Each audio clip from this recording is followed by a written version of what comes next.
Mewah di sosmed, hancur di AKM. Apa gunanya mendapatkan ribuan tanda suka dan ratusan komentar pujian yang memenuhi notifikasi ponselmu saat kamu mengunggah foto liburan mewah atau memamerkan barang bermerek terbaru? Kalau kenyataannya, setiap kali kamu berdiri di depan mesin ATM, tanganmu gemetar dan keringat dingin bercucuran karena takut melihat angka saldo yang sudah menyentuh batas minimum. Kamu sedang terjebak dalam sebuah kompetisi imajiner yang tidak ada garis finishnya, di mana kamu merasa harus terus memproduksi bukti kesuksesan palsu agar tidak dianggap remeh oleh orang-orang di internet, yang bahkan tidak akan pernah meminjamkanmu uang sepeser pun saat kamu jatuh sakit. Kelelahan mental yang kamu rasakan itu adalah sinyal jujur dari otakmu bahwa ada ketidakselarasan yang sangat parah antara wajah yang kamu tampilkan di layar kaca dengan realita pahit di dalam dompetmu sendiri. Kamu sedang membakar masa depanmu demi sebuah validasi yang hanya bertahan selama beberapa detik sebelum orang lain menggulir layar mereka ke konten berikutnya. Meninggalkanmu sendirian dalam kegelapan finansial dan tumpukan tagihan kartu kredit yang bunganya terus mencekik lehermu setiap hari tanpa ampun. Coba kita renungkan sejenak. Sebuah analogi tentang etalase toko yang sebenarnya sudah bangkrut, namun tetap memaksakan diri untuk tampil estetik dan mengkilap di bagian depan dengan lampu indah untuk menarik perhatian orang yang lewat di trotoar. Di balik kaca etalase yang mewah itu, bagian gudangnya sebenarnya kosong melompong, berantakan, penuh debu, dan dipenuhi oleh tumpukan surat peringatan dari bank yang sudah tidak terhitung lagi jumlahnya. Kondisi finansialmu saat ini mungkin persis seperti toko tersebut, di mana kamu sangat mahir dalam memoles tampilan luar agar terlihat mapan. Namun, kamu mengabaikan fondasi ekonomi yang seharusnya menjadi tempatmu berpijak dengan kokoh saat badai krisis datang menerjang. Kamu lebih peduli pada apa yang dipikirkan oleh teman tongkrongan atau pengikut media sosialmu, daripada peduli pada kenyataan bahwa dana daruratmu nol dan investasi masa depanmu sama sekali belum dimulai. Logika tentang status versus aset ini sangatlah mendasar, karena status adalah beban yang harus kamu bayar harganya setiap hari, sedangkan aset adalah pelayan setia yang akan memberimu makan tanpa kamu harus berakting menjadi orang lain. Keresahan tentang kelelahan mental ini bukan sekadar masalah perasaan, melainkan dampak nyata dari beban persona biaya tinggi yang kamu ciptakan sendiri secara sadar demi menjaga image sosial yang sebenarnya sangat rapuh. Kamu merasa harus selalu mengikuti tren terbaru, membeli gadget tercanggih, dan mengunjungi kafe paling hits hanya agar tidak merasa tertinggal. Padahal secara realita, setiap langkah itu adalah satu langkah lebih dekat menuju jurang kemiskinan permanen. Berakting kaya membutuhkan biaya produksi yang sangat mahal dan energi yang luar biasa besar, karena kamu harus terus menjaga rahasia besar bahwa kamu sebenarnya sedang kesulitan untuk membayar biaya sewa tempat tinggal atau cicilan kendaraan tepat waktu. Sadarlah bahwa kemewahan yang dipamerkan di atas tumpukan utang adalah sebuah bentuk perbudakan modern yang kamu pilih sendiri hanya karena rasa minder yang belum sembuh. Kamu harus berani merobohkan panggung sandiwara ini sekarang juga, sebelum penontonnya bubar, dan kamu baru menyadari bahwa kamu telah menghabiskan seluruh sisa hidupmu hanya untuk menyenangkan orang asing yang bahkan tidak tahu namamu. Kita tidak bisa lagi menutup mata terhadap fakta pahit yang diungkap oleh berbagai riset perilaku konsumen. Riset itu menunjukkan bahwa generasi produktif saat ini adalah kelompok yang paling rentan mengalami tekanan finansial ekstrim akibat paparan standar hidup palsu. Fenomena ini menciptakan lubang hitam dalam psikologi keuangan kita, di mana seseorang merasa gagal secara personal hanya karena tidak mampu mengikuti gaya hidup mewah yang mereka lihat di beranda aplikasi setiap hari. Data survei mempertegas bahwa lonjakan pembelian barang mewah justru seringkali dilakukan oleh masyarakat kelas ekonomi menengah ke bawah yang sebenarnya sedang berjuang keras memenuhi kebutuhan pokok mereka. Ini adalah sebuah anomali logika yang sangat menyedihkan, di mana orang yang paling tidak mampu secara finansial justru menjadi orang yang paling berhasrat untuk tampil mewah demi menutupi rasa rendah diri mereka di hadapan publik. Validasi digital telah berubah menjadi candu yang sangat berbahaya karena memberikan rasa puas semu yang menipu otak kita, seolah kita sudah mencapai kesuksesan. Padahal kenyataannya, kita sedang menggali lubang kemiskinan. Mari kita bedah lebih dalam mengenai fenomena persona biaya tinggi yang menjelaskan mengapa otak manusia bisa terjebak dalam lingkaran setan konsumerisme, meskipun arus kas mereka sedang dalam status siaga 1. Secara biologis, membeli barang bermerek atau melakukan aktivitas yang dianggap bergengsi akan memicu ledakan hormon dopamin yang memberikan rasa senang instan yang sangat kuat. Namun sayangnya, bersifat sangat singkat. Masalahnya muncul ketika rasa senang itu hilang. Kamu akan merasa butuh dosis yang lebih besar lagi, dalam bentuk pembelian barang yang jauh lebih mahal, untuk mendapatkan level kepuasan yang sama. Analogi topeng yang terlalu berat sangat tepat menggambarkan kondisi ini, di mana semakin megah topeng kekayaan yang kamu pakai untuk menutupi wajah aslimu, maka semakin besar pula tekanan yang harus dipikul oleh saraf dan dompetmu. Kamu sedang terjebak dalam perlombaan tanpa akhir, melawan ego sendiri. Dan selama kamu masih menjadikan barang sebagai parameter harga diri, selama itu pula, kamu akan menjadi budak dari industri yang dirancang untuk membuatmu selalu merasa kurang. Fenomena panjat sosial telah menciptakan standar hidup yang sangat tidak masuk akal, di mana banyak orang merasa wajib berada di level yang sama dengan sosok yang mereka ikuti, tanpa memahami realita di balik layar. Kamu melihat potongan video singkat yang menampilkan kemewahan luar biasa, namun kamu tidak pernah tahu bahwa itu mungkin hanyalah barang pinjaman, hasil kerjasama, atau bahkan disewa, hanya untuk kebutuhan konten semata.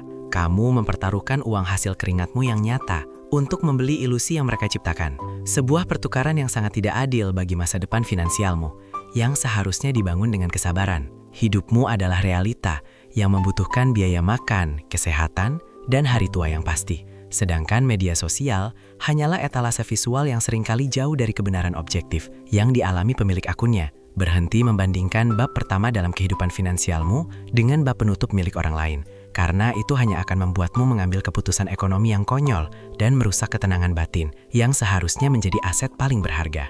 Untuk memutus rantai kepalsuan ini, kamu memerlukan strategi yang sangat brutal dan langkah ekstrim yang dimulai dengan melakukan detoks digital sekaligus audit finansial secara menyeluruh tanpa ampun.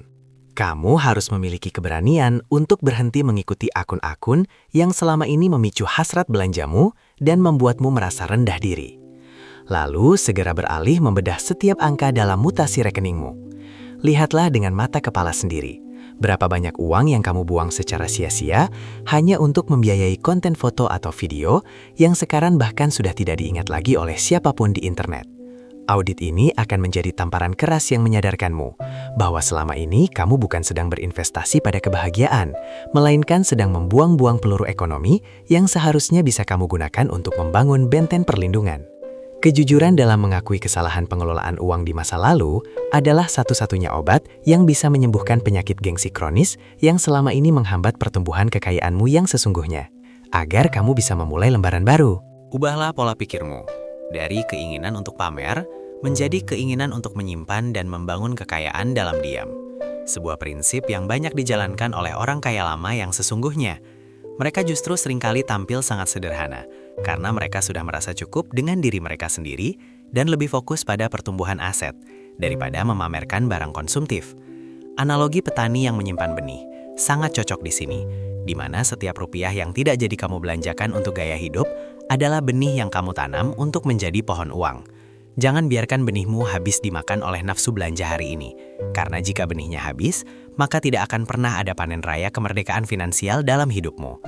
Belajarlah untuk menikmati proses melihat angka di aset investasimu tumbuh secara perlahan, karena kepuasan melihat keamanan finansialmu meningkat jauh lebih dalam dan bertahan lama daripada sekadar kepuasan membeli barang baru. Masa depan yang tenang jauh lebih berharga daripada tepuk tangan meriah dari penonton digital yang akan melupakanmu dalam hitungan menit setelah kamu mengunggah foto terbaru. Kesimpulan yang harus kita pegang teguh adalah bahwa hidup sederhana tanpa beban utang jauh lebih mewah dan bermartabat daripada hidup mewah namun statusmu hanyalah sebagai budak dari berbagai aplikasi pinjaman. Kemewahan yang sesungguhnya di dunia ini adalah kebebasan untuk menentukan arah hidupmu sendiri tanpa harus merasa tertekan oleh tagihan yang menghantui setiap langkahmu.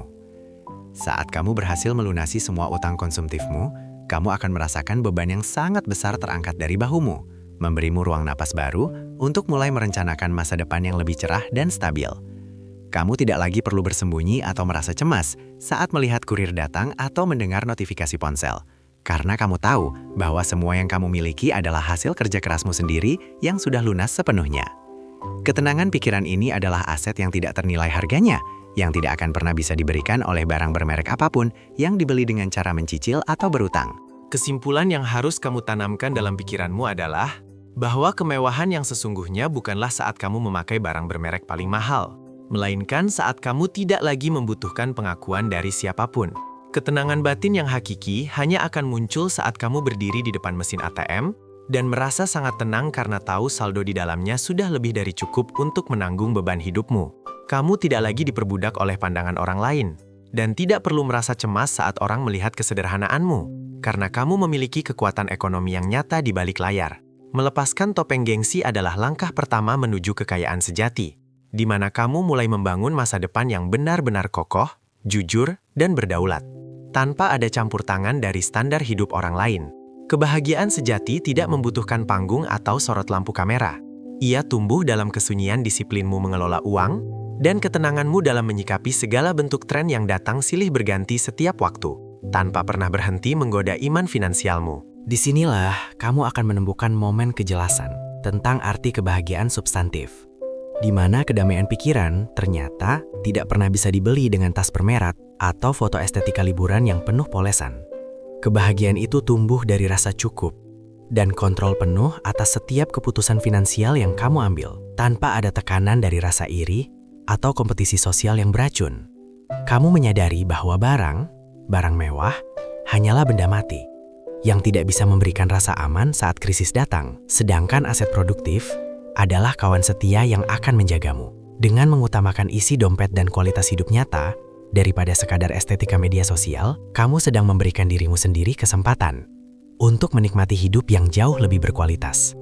Realita hidupmu dijalani di dunia nyata bersama orang-orang yang kamu cintai, bukan di dalam layar ponsel yang penuh dengan kepalsuan visual yang hanya menguras energi dan sumber daya ekonomimu secara sia-sia.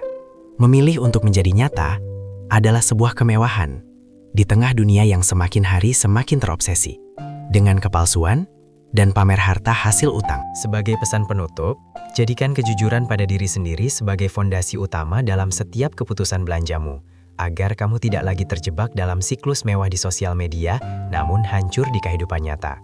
Berhenti mengikuti perlombaan status yang hanya akan membuatmu lelah dan miskin, dan mulailah membangun kekayaan yang substansial dengan cara hidup sederhana, namun memiliki pertumbuhan aset luar biasa. Masa depanmu adalah tanggung jawabmu sepenuhnya, dan tidak ada satupun orang yang memberimu tanda suka di internet yang akan bertanggung jawab atas kesejahteraanmu di masa tua. Jadilah pribadi yang bangga karena memiliki kendali diri yang kuat, bangga karena memiliki tabungan yang kokoh, dan bangga karena berani tampil apa adanya tanpa harus memakai topeng kemewahan. Video ini adalah pengingat bahwa kekayaan sejati bersifat privat dan tenang, sedangkan kemiskinan yang dipaksakan untuk terlihat kaya sangatlah berisik dan penuh kecemasan setiap hari. Pilihannya ada di tanganmu. Apakah kamu ingin terus bersandiwara dalam kemiskinan atau mulai membangun kemakmuran yang jujur demi kedamaian hidupmu yang sesungguhnya di masa depan?